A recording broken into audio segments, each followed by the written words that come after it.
December அப்டின்னாலே இந்தியாவுக்கு மிகப்பெரிய ஒரு இழப்பு வந்துகிட்டே இருக்குது. போன வருஷம் வந்து பார்த்தீங்கன்னா, தேமுதிக தலைவர் விஜயகாந்த் அவங்க வந்து தவறினாங்க. இப்ப வந்து பார்த்தீங்கன்னா, இந்தியாவோட முன்னாள் பிரைம் மினிஸ்டரான மன்மோகன் சிங் வந்து தவறியிருக்கிறாங்க. இது வந்து கன்ஃபார்ம் செய்யப்பட்டிருக்கு. 92 வயதான மன்மோகன் சிங் வந்து பார்த்தீங்கன்னா, இதுக்கு முன்னாடி நம்ம இந்தியாவுக்கு பிரைம் மினிஸ்டரா இருந்திருக்கிறாரு. அண்ட் அது மட்டும் இல்லாம நெறைய நல்ல விஷயங்களும் பண்ணியிருக்கிறாங்க.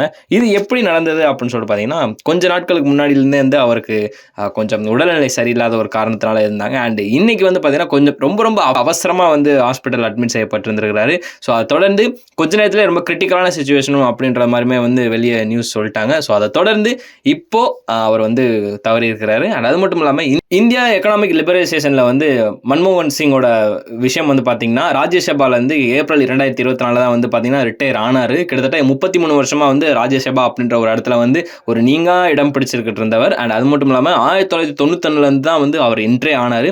இப்போ வந்து அவர் ஒட்டுமொத்தமா வந்து விடை பெற்றிருக்காரு. அண்ட் அது மட்டும் இல்லாம அதுல கொஞ்ச நாட்களுக்கு அப்புறம் தான் வந்து பார்த்தீங்கன்னா, யூனியன் ஃபினான்ஸ் மினிஸ்டராவுமே ஆனாரு. முக்கியமா வந்து நரசிம்ம ராவ் அந்த கவர்ன்மெண்ட் வந்து நடத்திக்கிட்டு இருந்தப்போ, அவங்க இதுல தான் வந்து பார்த்தீங்கன்னா, யூனியன் மினிஸ்டராவுமே ஆயிருக்கிறாரு.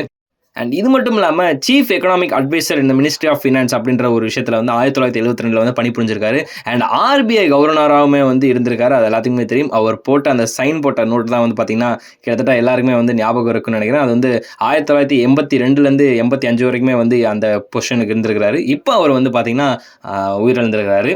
நம்ம ஒன் இந்தியா சார்பா வந்து பார்த்தீங்கன்னா, ஒரு ஆழ்ந்த இரங்கல் வந்து சொல்லிக்கிறோம்.